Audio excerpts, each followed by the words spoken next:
ॐ नमः सिद्धेभ्यः। ॐ नमः सिद्धेभ्यः। ॐ नमः सिद्धेभ्यः। निज आत्मा को जान कर पहचान कर जम कर जो बन गए परमात्मा पर्याय में भी वे साध्य हैं आराध्य हैं आराधना के सारे हो नमन उन जिन देव को जो भव जलधि के पार हैं जो भव जलधि के पार हैं जिनवर का नय चक्र हो यह मोहति मिर का भेद ज्ञान की दिव्य ज्योति शुद्धात्म का करे प्रकाश एक अखंड भेद त्रिकाली ज्ञायक ध्रुव चैतन्य स्वभाव परम शुद्ध नय करे प्रकाश परम पारिणामिक निज भाव परम पारिणामिक निज भाव।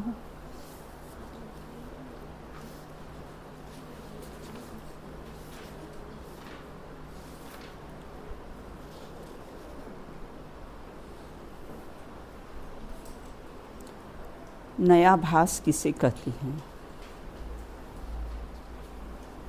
नया भास किसे कहती हैं? हाँ, शमनी का बताओ।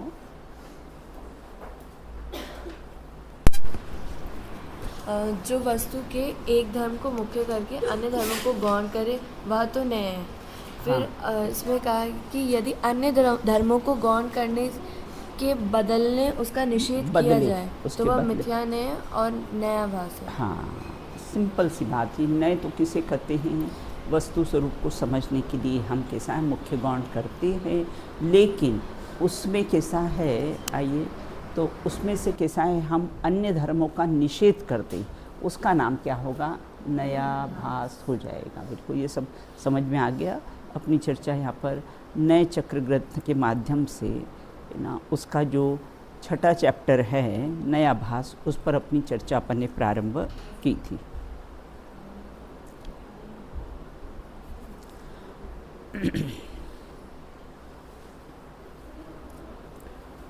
अब अपनी चर्चा अपन ने यहाँ प्रारंभ की थी कि निश्चयाभासी मिथ्या दृष्टि का क्या स्वरूप है। अपन ने उसका एक नाम क्या दिया था निश्चयाभासी का?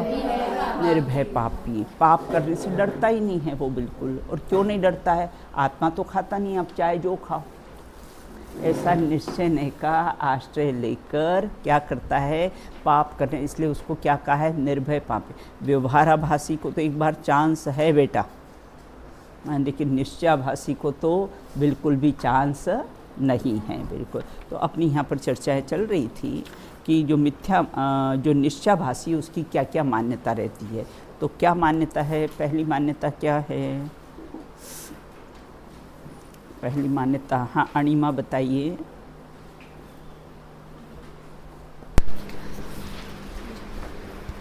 चलो पास में स्वस्ति का बताओ। स्वस्ति का बताओ। आत्मा वर्तमान पर्याय में सिद्ध के समान शुद्ध है, अर्थात राग देश रहित है। हाँ बिल्कुल। हाँ, तो क्या मानता है ये निश्चयाभासी की? क्या मानता है कि वर्तमान में ही अपने को सिद्ध मानता है। सिद्ध है लेकिन स्वभाव की दृष्टि से है, पर्याय की दृष्टि से नहीं। अपने जल का उदाहरण दिया था ना कि जल का स्वभाव तो शीतल है, देखिए उष्ण अगर है ना, तू शीतल जानकर उष्ण पानी में कैसा हाथ डाल देगा तो कैसा है जले, तो वो स्वभाव की अपेक्षा से कहा था और इसने क्या मान लिया कि पर्याय की अपेक्षा से भी शीतल मान लिया है ना।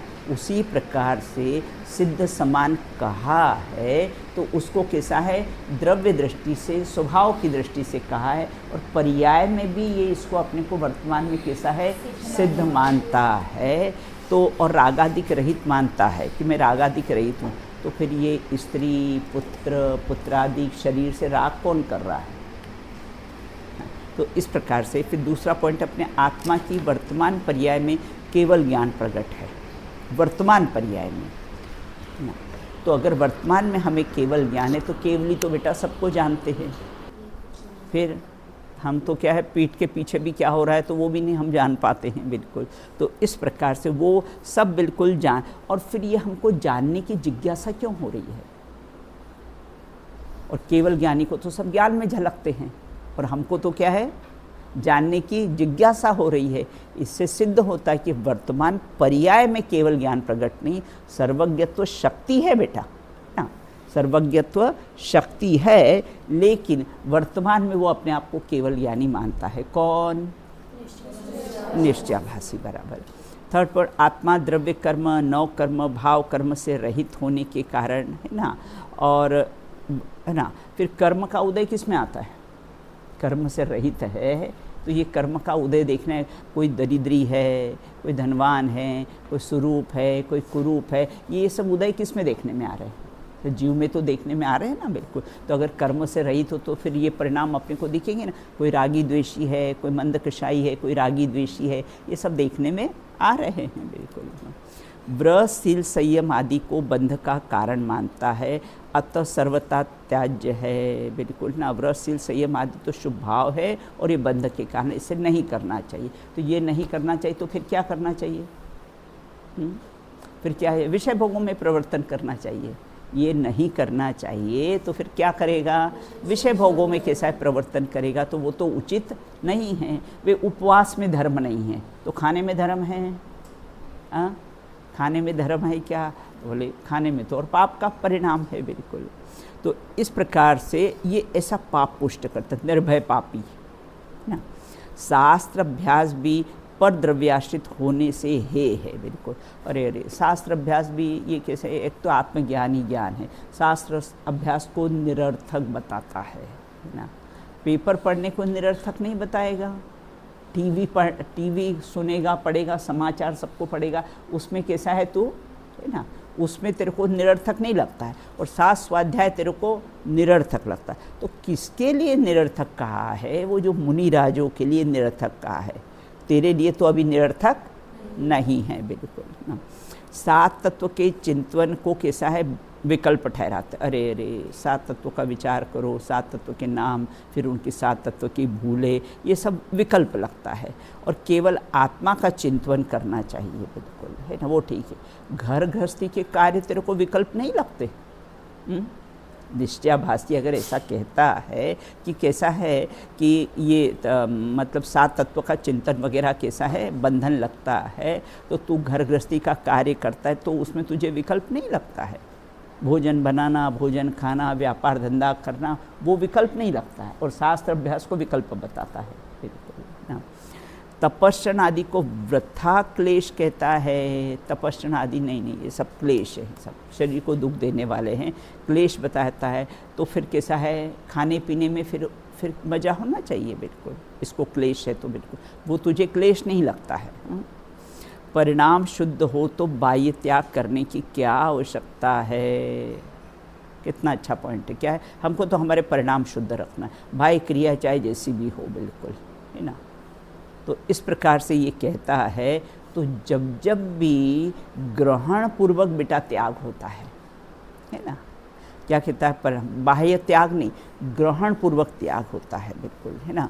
आत्मा के अवलंबन से ही कैसा होता है, अज्ञान का त्याग होता है और ज्ञान का ग्रहण होता है बिल्कुल।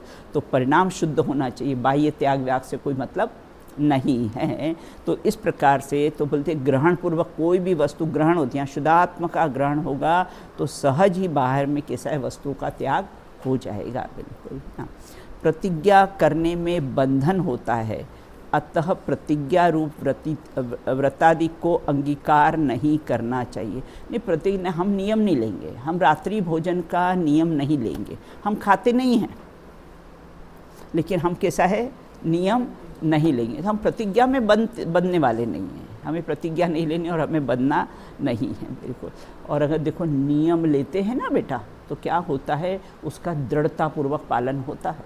और अगर हमने नियम नहीं लिया ना तो ठीक है, मौका पड़ेगा तो खा भी लेंगे, तो दृढ़तापूर्वक कैसा है पालन नहीं होता है। इसलिए कोई भी छोटा छोटा अपन क्यों नियम लेते हैं, छोटी छोटी प्रतिज्ञाएं क्यों लेते हैं, है ना, ताकि उसकी दृढ़तापूर्वक कैसा है पालन होता है बिल्कुल। दृढ़ता नहीं रहेगी।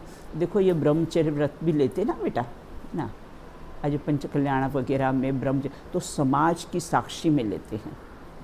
क्यों लेते हैं बेटा समाज की साक्षी में, ताकि आप कोई भी गलत काम करो तो आपको समाज का भय रहेगा कि मैंने आज समाज की साक्षी में कैसा है ब्रह्मचर्य व्रत लिया है बिल्कुल, है ना। तो इस प्रकार ये प्रतिज्ञा वगैरह को कैसा है बंधन मानता है कि नियम नहीं लेंगे, हम करते नहीं हैं, लेकिन नियम नहीं लोगे ना बेटा आप रात्रि भोजन नहीं करते हो बिल्कुल, है ना। और अगर आपने नियम नहीं लिया ना तो आपको उसका पुण्य का बंध नहीं लगेगा। चाहे आपने नियम 1 महीना का लिया, 2 महीने का लिया हो, नियम लिया हो तो ही आपको प्रतिज्ञा का कैसा है। और नियम भी या तो अपने गुरुओं की साक्षी में लेना या तो फिर मंदिर जी में जाके लेना, भगवान की साक्षी में लेना या गुरुओं की साक्षी में लेना, तो वह नियम कैसा है दृढ़तापूर्वक उसका पालन होगा। नहीं तो दृढ़तापूर्वक कैसा है पालन नहीं होगा। ये कौन बैठा है, ये मुझे अन्वया का चेहरा नहीं दिखता है बेटा। शुभोपयोग भी बंध का कारण है, अतः शुभ रूप प्रवर्तन नहीं करना चाहिए ना। शुभ भाव भी बंध का कारण, पूजा पाठ व्रत शील संयम आदि सब बंध के कारण है, तो इसको नहीं करना चाहिए। तो इसको नहीं करेगा तो क्या करेगा, अशुभ में जाएगा। इसको नहीं करेगा, अभी शुद्ध में तो पहुंचा नहीं है ना। इनको छोड़कर तू स्वरूप स्थिरता का अभ्यास करे तो वो श्रेष्ठ है ना। और इसको छोड़ देगा तो फिर कहाँ जाएगा, सीधा अशुभ में ही जाएगा। इस प्रकार ये जो निश्चयाभासी है उसकी क्या क्या मान्यता है, ये 10 मान्यताएं बेटा अपन ने पढ़ी है, इसको याद कर लेना अच्छी तरह से बिल्कुल। उपर्युक्त सभी मान्यता का आगम प्रमाण सहित तर्क संगत निराकरण पंडित टोडरमल जी साहब ने किया है, जिसका मूलतः गहराई से अध्ययन अति आवश्यक है। 7वें अधिकार में इसका कैसा है पूरा गहराई से अध्ययन कराया गया, विस्तार से बचने के लिए उसका निराकरण है। बहुत से भोले लोग समय सार आदि अध्यात्म ग्रंथों के पठन पाठन को निश्चयाभास, देखो कैसी पार्टी बना ली है, और शावकाचार गोमटसार आदि व्यवहारिक प्रधान ग्रंथों को, है ना, रत्नखंड शावकाचार पढ़े, गोमटसार पढ़े, उनको कैसा है व्यवहाराभास करके निषेध करते हैं कि ये कैसे समय सार इत्यादि पढ़ते हैं तो ये निश्चयाभासी हैं, और ये रत्नखंड शावकाचार पढ़ते हैं तो ये कैसे हैं व्यवहाराभासी हैं बिल्कुल। इस प्रकार से इनके पठन पाठन का निषेध करके, जिनवाणी का निषेध करके महापाप का बंध करते हैं, क्योंकि चारों ही अनुयोग वीतरागता का पोषक है बिल्कुल, है ना। तो ऐसे पार्टी बना ली है तो उसके कारण कैसे पठन पाठन का निषेध करते। प्रमादी है ना, स्वयं को तो स्वाध्याय करना नहीं है और अपने स्वाध्याय को ही परम तप बताया गया है, तो स्वयं को तो स्वाध्याय करना नहीं है, इसे दूसरों को भी करने से कैसा है मना करता है बिल्कुल। तो चारों अनुयोग कैसे वीतरागता के, देखो बहुत से लोग कहते हैं अरे करणानुयोग नहीं पढ़ना, बहुत सारी कारिकाएँ ये है, क्या होता है हमें तो अपने आत्मा का अनुभव करना है, हम तो मात्र कैसे द्रव्यानुयोग ही पढ़ेंगे, हमें तो अपने आत्मा का ही अनुभव करना है बिल्कुल, है ना। तो यहाँ ये कहते हैं कि चारों ही अनुयोग किसने लिखे हैं, अपने वितरागी संतों ने ही चारों अनुयोग कैसे हैं लिखे हैं बिल्कुल, है ना। तो उनको लिखने में प्रमाद नहीं आया और तुझे पढ़ने में प्रमाद आ रहा है। वो 3 कषाय चौकड़ी के अभाव वाले मुनिराज, उनको कैसा है लिखने में प्रमाद नहीं आया और तुझे कैसा है पढ़ने में कैसा है प्रमाद आ रहा है। तो तू अपना प्रमाद पुष्ट करता है, तुझे स्वाध्याय करना नहीं है और अपना कैसा है प्रमाद पुष्ट करना है। बिल्कुल तुझे तो विषय कषायों में रुचि है, बस बिल्कुल है ना। स्वाध्याय ही परम तप है। अभी किसके बारे में, अब्दुल कलाम के बारे में, कि मतलब बहुत उसको पढ़ने की बहुत रुचि थी बेटा। 25,000 बुक्स थी उसके पास, पढ़ने की उसको कैसी है बहुत रुचि थी। और जिसको पढ़ने की रुचि हो ना बेटा, उसको लाइफ में कभी भी अकेलापन नहीं लगेगा।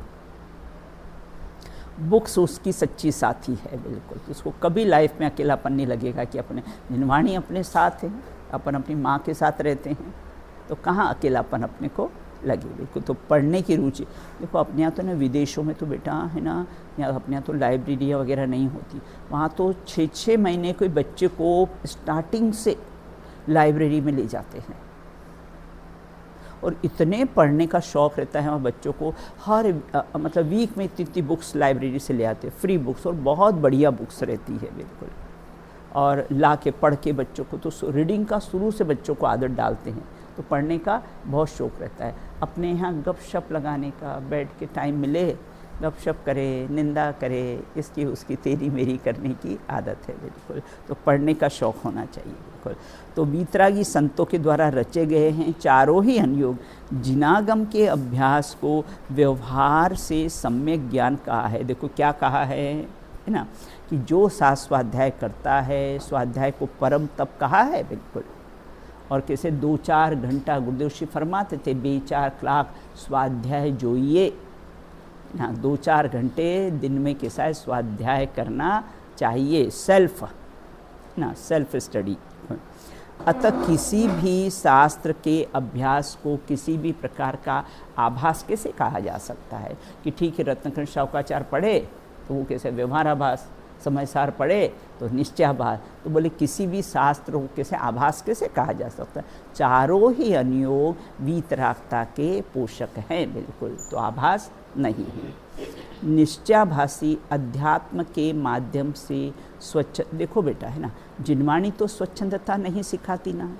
तू जिनवाणी को पढ़कर तू अगर स्वच्छंदता पोषण करता है तो दोष किसका है राजी, स्वयं का है। जिनवाणी का दोष है, जिनवाणी का कोई दोष नहीं। तूने अगर अध्यात्म के ग्रंथ पढ़े हैं और उसमें लिखा है आत्मा खाता नहीं है ना, आत्मा के साथ आत्मा में कर्म का बंध नहीं होता है, और तू अभक्ष का भक्षण करे है ना, जिनवाणी को पढ़कर अभक्ष का भक्षण करे, तो दोष जिनवाणी का है कि तेरा है, स्वयं का है। कि जिनवाणी को पढ़कर कैसा है, ऐसा स्वच्छंदता पुष्ट करता है बिल्कुल। तो निश्चयाभासी अध्यात्म के माध्यम से स्वच्छंद होकर अशुभाचरण में प्रवृत्ति करते हैं। अतः आप अशुभाचरण को निश्चयाभास क्यों नहीं कहते हो, आपने शुभाचरण को निश्चयाभास क्यों कह दिया है? प्रश्न समझ में आया बेटा, है ना। स्वच्छंदता का पोषण भी अभिप्राय का दोष, ये पूर्व में भी अपन चर्चा करें, ये क्रिया का दोष नहीं है, ये किसका है, अभिप्राय का। कैसा अभिप्राय मतलब मान्यता बेटा, अभिप्राय मतलब मान्यता का दोष है, आचरण का नहीं।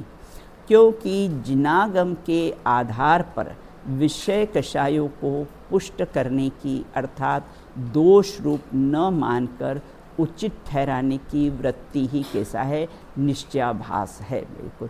क्या कहा है, क्योंकि जिनागम में तो विषय कषाय को जो पुष्ट करता है अर्थात उसको दोष रूप नहीं मानता है ना, उसको यहाँ पर कैसा है, निश्चयाभास कहा गया है। उसको जिनवाणी को पढ़कर तुझे तो विषयों की रुचि है और धर्म की आड़ में सदाचरण भी नहीं पालता है। धर्म की आड़ में क्या करता है कि आत्मा तो खाता पीता ही नहीं, तो बस करो ऐसा आराम करो बिल्कुल है ना। ऐसा जिनवाणी को पढ़कर अपने विषय कषायों को पुष्ट करता है बिल्कुल ना। यद्यपि प्रायः स्वच्छंदता का पोषण अध्यात्म की आड़ में देखा गया है, परंतु विपरीत उपवास वगैरह में कोई धर्म नहीं है, तो 4 बार खाने में धर्म है क्या? हाँ? तो इस प्रकार जिनवाणी को व्यवहाराभासी, जिनवाणी को ये निश्चयाभासी, व्रतशील संयम आपको सर्वथा निरर्थक बताता है। तो फिर यहाँ ये कहते हैं यद्यपि प्रायः स्वच्छंदता का पोषण अध्यात्म की आड़ में देखा जाता है, परंतु विपरीत अभिप्राय ग्रहण करके यह जीव चारों ही अनुयोग के माध्यम से स्वच्छंदता का पोषण करता है। अब देखो, चारों ही अनुयोग के माध्यम से स्वच्छंदता का पोषण किसे करता है ना। पहले प्रथमान योग देखें बेटा, है ना। प्रथमान योग के निमित्त से होने वाला विपरीत अभिप्राय क्या, क्योंकि प्रथमान योग में क्या बताया है, जीव ऐसा पाप करेगा तो ऐसा उसका फल मिलेगा, है ना। इसलिए प्रथमान योग बेटा पढ़ना चाहिए, पाप से अपन बचते हैं। हाँ, ये कहानियाँ वगैरह, इतनी सारी कहानियाँ अपने यहाँ रखी ना, सब जब भी समय मिले बेटा, है ना, फालतू या तो प्रमाद करोगे या तो गपशप लगाओगे, और गपशप लगाओगे तो निंदा प्रशंसा ही होगी और कुछ होने वाला नहीं, और उल्टा के साथ पाप का ही बंद होता है। अपने देखा वो बात करती नहीं, आस्था मेरे को देखा ही नहीं मैंने किसी से बात करते हुए उसका पढ़ती रहती है, उसका करती रहती है, बस अपने में मस्त रहती है, है ना। तो प्रथमान योग के निमित्त से होने वाले कैसा है, विपरीत अभिप्राय है। भरत, बाहुबली सम्यक दृष्टि को युद्ध करते। अब क्या प्रथमान योग के आश्रय से कैसा स्वच्छंदी होता है बेटा, देखो वो भी भरत बाहुबली मोक्ष गए हैं, तो वो भी सम्यक दृष्टि होकर उन्होंने भी कैसा है, युद्ध किया है। तो हम आपस में लड़ते तो कौन सी बड़ी बात है। मोक्षगामी जीव भी कैसे हैं, लड़ते देखे गए हैं। मोक्ष के प्रेमी हमने, वो कर्मों से लड़ते हैं, और ये संसार के प्रेमी आपस में लड़ते हैं। दोनों में अंतर है ना। कि मोक्ष के प्रेमी किससे लड़ते हैं, कर्मों से लड़ते हैं, और संसार के प्रेमी किससे लड़ते हैं, आपस में लड़ाई झगड़ा करते हैं। बिल्कुल। तो इस प्रकार प्रथमान योग के आश्रय से है ना, कि हम देखो भरत बाहुबली ने भी युद्ध किया था, देखो रामचंद्र जी ने भी युद्ध किया था रावण से, तो अगर हम यहाँ लड़ाई झगड़ा करें तो उसमें कौन सी बड़ी बात है। बिल्कुल। इस प्रकार हम लड़ाई लड़े तो हमारा क्या दोष है, बिल्कुल, है ना। तुम ये नहीं जानते कि लड़ाई के समय भी उनको भेद ज्ञान वर्तता था, है ना। उनको लड़ाई के समय भी उनका निरंतर भेद ज्ञान चलता रहता था, तो इसलिए उनकी लड़ाई कैसा बंध का कारण नहीं है। बिल्कुल, है ना। और वैसे तो कैसे प्रेम भाव हो सब जीवों में, गुणीजनों में हर्ष प्रभु, है ना, सबसे कैसा है प्रेम भाव से रहना चाहिए। देखो दूसरा उदाहरण लिया, भरत चक्रवर्ती 6 खंड पर राज्य करते थे, 96,000 रानियों का भोग भोगते थे, तो फिर भी सम्यक दृष्टि रह सकते। तो हम अगर भोग भोगे तो हम क्यों नहीं सम्यक दृष्टि रह सकते हैं। वो 96,000 रखें, और अगर हम एक से दूसरी कर ले तो कानून में अपराध है उसका, एक से दूसरी। मुसलमानों को 4 और हिंदुओं को 1, है ना। तो इस प्रकार यहाँ ये कहते हैं कि वहाँ अपनी वो 96,000 रानियाँ होती ना। देखो बेटा, भरत चक्रवर्ती का ऐसी विक्रिया रिद्धि उसको प्राप्त होती है कि वह हर रानी को ऐसा लगता है कि चक्रवर्ती मेरे पास ही है। वो 96,000 रूप बनाता है, और हर रानी को ऐसा लगता है, रहता वो पटरानी के पास, लेकिन हर रानी को ऐसा लगता है कि चक्रवर्ती कैसा है, मेरे पास ही होता है। और चक्रवर्ती कभी बूढ़ा नहीं होता बेटा, हमेशा 28 साल का जवान होता है। उसकी रानियाँ बूढ़ी हो जाती है, और जब दीक्षा लेता है ना तो उनके सामने सब साथ में सब दीक्षित हो जाती है। तो सम्यक दृष्टि भोग भोगते हैं। देखो भोग भोगते हैं, लेकिन भोगों में बेटा सम्यक दृष्टि की सुख बुद्धि उड़ गई है। भोग भोगते हुए हमको बाहर से दिख रहे हैं, बिल्कुल, है ना। जैसे बिल्ली होती ना बेटा, उसी मुख से किसको पकड़ती हैं, और उसी मुख से अपने को। कहते हैं कि बिल्ली 7 घर में अपने बच्चों को ले जाती है, जब जन्म होते ना उठा उठा के मुंह में 7 घर में चेंज करती है वो, बिल्कुल, है ना। तो उसी बाहर से क्रिया कैसी दिख रही है, पकड़ने वाली दिखे, लेकिन अभिप्राय में एक को भक्षण करना है, और एक को एक दांत भी नहीं चुभे, इतनी सुरक्षित लग जाए। उसी प्रकार से बाई में क्रिया सम्यक दृष्टि की और मिथ्या दृष्टि की एक जैसी दिखे, बिल्कुल, है ना। लेकिन अंतर में वहाँ भोगों में कैसा है, सुख बुद्धि उड़ गई है, बिल्कुल, है ना। तो इसलिए कैसा है, और वो कैसे हैं, अंतर्मुहूर्त में केवल ज्ञान को प्राप्त किया है। इतना फास्ट तो कोई भी नहीं गया है, इतना चक्का एकदम से लगाया है, बिल्कुल, ना। तो इतना फास्ट तो मोक्ष मतलब केवल ज्ञान किसी ने प्राप्त नहीं किया है जिसका उल्लेख अपने भरत चक्रवर्ती का आता है मेरे को, है ना। अंतर मुहूर्त में केवल ज्ञान प्राप्त किया तो सारी केवल ज्ञान की तैयारी वह 96,000 रानियों के बीच में, इतने वैभव के बीच में ही की होगी ना, कहाँ की होगी इतनी तैयारी। जब भी तो अंतर मुहूर्त में कैसा है। और मल्लीनाथ तीर्थंकर को ना बोलते कपड़े छोड़ते छोड़ते ही बोले वैराग्य हो गया ना, दीक्षा ली और 6 दिन बाद तो केवल ज्ञान की प्राप्ति हो गई। तो इस प्रकार से वर्तमान योग के माध्यम से अपने विषय भोग पुष्ट नहीं करना। फिर करणान योग, करणान योग के निमित्त से होने वाला विपरीत अभिप्राय कैसा है। सब जीव आयु कर्म के क्षय से मरते, तो हमें उन्हें मारने की हिंसा का दोष क्यों लगता है। क्या कहा है ना कि सब चींटी अगर मर गई चलते चलते तो हमारा क्या दोष है, उसका आयु कर्म ही इतना था। देखिए तूने देख के नहीं चला ना, उतना प्रमाद का दोष तो तुझे लगेगा ना, बिल्कुल। तो क्या करे भाई, उसकी आयु ही इतनी थी, किसी को उठा के शूट कर दिया, क्या करे, उसकी आयु ही इतनी थी। तो इस प्रकार से मारने का भाव, लेकिन आयु बेटा इतनी थी तो मारने का भाव किसने किया, मारने का भाव किसने किया, वो तो स्वयं ने किया ना। तो उस मारने के चलो क्रिया का फल नहीं लगा। संसद में अटल बिहारी वाजपेयी को टेररिस्ट मारने के लिए आए थे और गोली साइड से निकल गई,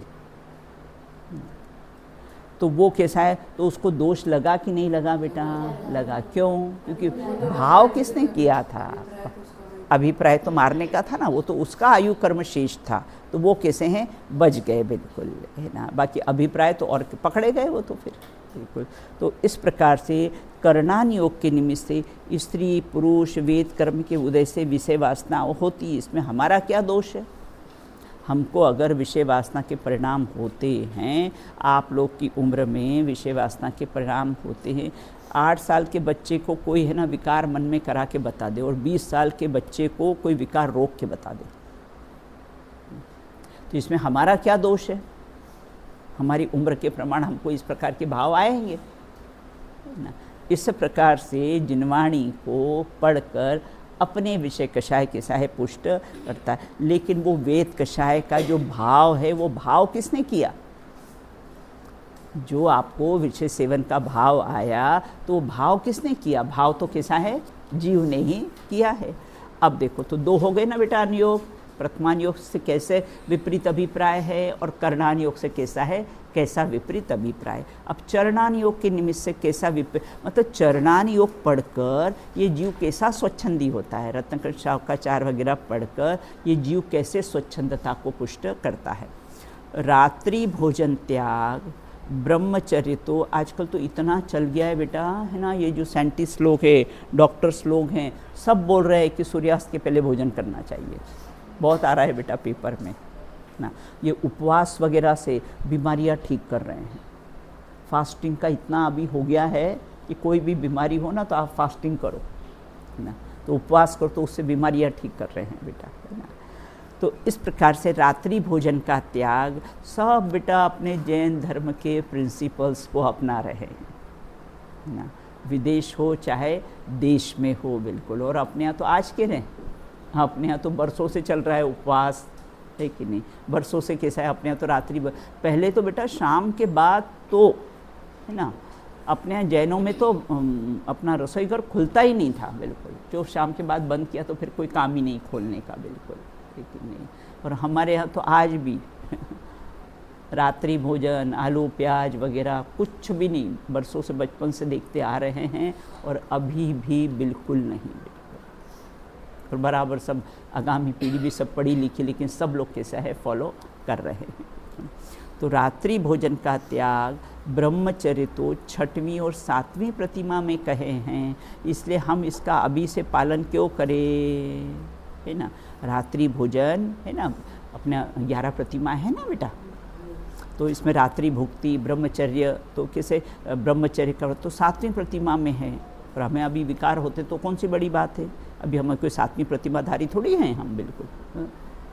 और कैसे रात्रि भोजन का त्याग तो 6ठी प्रतिमा में होता है, अभी हम तो मिथ्या तो पहले गुणस्थान में हैं, आप हमको क्यों कहते हो? देखो ये सम्यक दर्शन की पूर्व की बेटा पात्रताएं हैं। श्रेया, ये क्या कहा? सम्यक दर्शन के पूर्व की कैसी है? पात्रताएं हैं बेटा।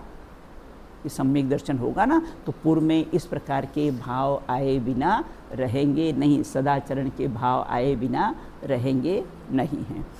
आप कहते सम्यक दर्शन के बिना व्रतादिक होते ही नहीं है, तो हम अभी कैसे व्रताचरण का अभ्यास क्यों करें? बचना चाहता है ना, निश्चयाभासी कैसा है? बचना चाहता है बिल्कुल, कि हम व्रतादि क्यों करें, बिल्कुल है ना। तो इसलिए कैसा है, देखो उसके पहले है ना। और फिर क्या उदाहरण लेता है, देखो सिंह ने कोई उपवास किया था क्या? कोई सिंह का उदाहरण खड़ा कर देता है बिल्कुल ना, कि सिंह ने उदाहरण तो, लेकिन सिंह ने इतनी जल्दी सम्यक दर्शन प्राप्त कर लिया तो तू करना।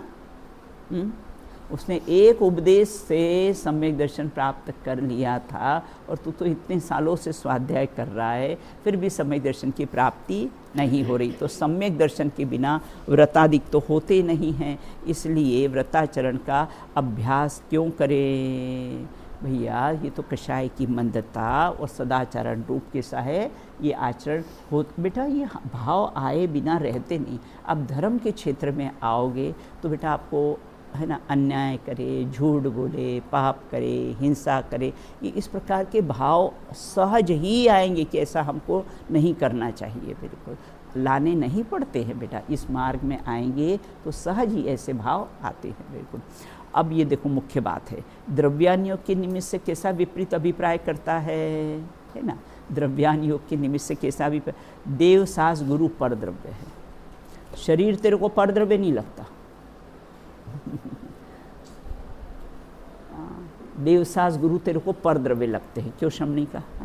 शरीर तेरे को पर द्रव्य नहीं लगता है, अपने स्त्री पुत्र पुत्रादि तेरे को पर द्रव्य नहीं लगते हैं, और देवसास गुरु तेरे को पर द्रव्य लगने लग जाते हैं। इस प्रकार द्रव्य क्योंकि पढ़ लिया है ना कि देवसास गुरु भी पर है, ऐसा द्रव्यान योग में हमने कैसा पढ़ लिया है ना, तो बस अब ये पर द्रव्य मानने लग जाता है बिल्कुल। तो उसका अवलंबन क्यों लिया जाए है ना, इसका देवसास गुरु परद्रव्य है, उसका अवलंबन क्यों लिया जाए बिल्कुल है ना। क्रोधादिक तेरे को परद्रव्य नहीं लगते हैं, स्त्री पुत्र पुत्रादिक तेरे को परद्रव्य नहीं लगते, शरीर तेरे को परद्रव्य नहीं लगता है बिल्कुल है ना, और देवसास गुरु तेरे को पर लगने लग जाते हैं बिल्कुल है ना। तो इस प्रकार द्रव्यान योग को पढ़कर कैसा है, ऐसा विपरीत अभिप्राय उसका रहता है।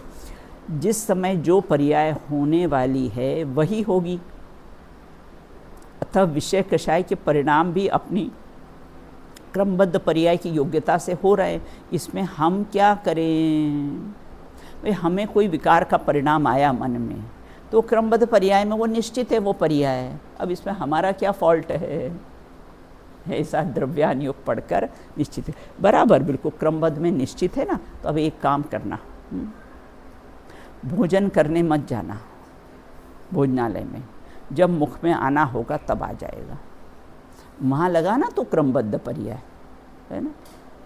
और यहाँ कैसा है यहाँ क्रमबद्ध पर्याय लगाता है बिल्कुल कि क्या करें, हमारे विकारी परिणाम हो गए, अब वो तो क्रमबद्ध में ऐसे ही आने वाले थे इसलिए आ गए बिल्कुल। भाई कार्य 5 समवाय से होता है ना, स्वभाव, पुरुषार्थ, काल लब्धि, होनार और भवितव्य निमित्त।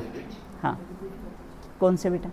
5 समवाय। हाँ स्वभाव, पुरुषार्थ, काल लब्धि, होनहार और निमित्त। तो ये जब भी कार्य होगा बेटा, ये 5 समवाय से ही कार्य होगा बिल्कुल है ना। तो ये क्या काल लब्धि पे डाल देता अकेला कि क्या करे, ये उस काल में हमारे परिणाम ऐसे होने वाले थे, हमारा क्या दोष है बिल्कुल है ना। तो क्रमबद्ध मानता है तो पूरी तरह से मानना तू। वो कहते हैं ना कि गाय हमारी माता है, हमको कुछ नहीं आता है, पेपर में लिख दिया है ना। फिर एग्ज़ाम लेने वाले मेरे, बैल तुम्हारा बाप है और नंबर देना पाप है। तेरा नहीं लिखना भी क्रमबद्ध में निश्चित है ना, तो उसका नंबर नहीं देना भी क्रमबद्ध में निश्चित है बिल्कुल तो दोनों तरफ से कैसा है, लगाइए बिल्कुल। तो इस प्रकार से द्रव्यान योग पढ़ के बेटा अपनी स्वच्छंदता पुष्ट करता है बिल्कुल। उपर्युक्त देखो बेटा, ये पढ़ने का अभिप्राय है कि अगर हमारे में अगर ऐसी स्वच्छंदता हो तो हम निकाल दें। अगर हम जिनवाणी पढ़ के, चारों अनुयोग पढ़ के अगर हम ऐसी स्वच्छंदता का पोषण करते हैं तो हमारी स्वच्छंदता कैसी हम निकाल दें। अब यहाँ पर कहते हैं उपर्युक्त प्रयोगों के आधार पर विपरीत अभिप्राय स्वच्छंदता की भी अनेक मान्यताओं के द्वारा समझा जाता है बिल्कुल। अब से क्या निश्चयाभासी सदैव अशुभ भाव में ही रहता है। अब इसकी शेष चर्चा कैसी है अपन बाद में करेंगे बिल्कुल, है ना। इतना अपना हो जाएगा। फिर व्यवहाराभासी मिथ्या दृष्टि का क्या स्वरूप है। निश्चयाभासी का हमने स्वरूप देख लिया कि बेटा उसकी क्या क्या मान्यताएं रहती है बिल्कुल, है ना। तो शेष चर्चा अपन कैसी है बाद में करेंगे बिल्कुल।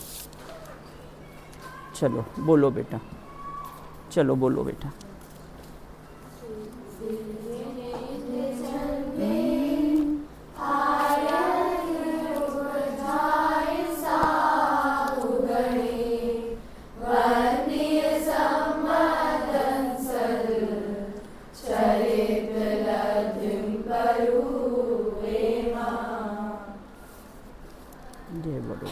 जय बोलो बेटा। जय हो। द्वादशांग मई जिनवाणी माता की जय हो। समस्त वीतरागी संतों की जय हो। अंतिम शासन नायक भगवान महावीर स्वामी की जय हो। अनादि निधन जैन धर्म की जय हो। नैरैस्यजी नामक महान ग्रंथ की जय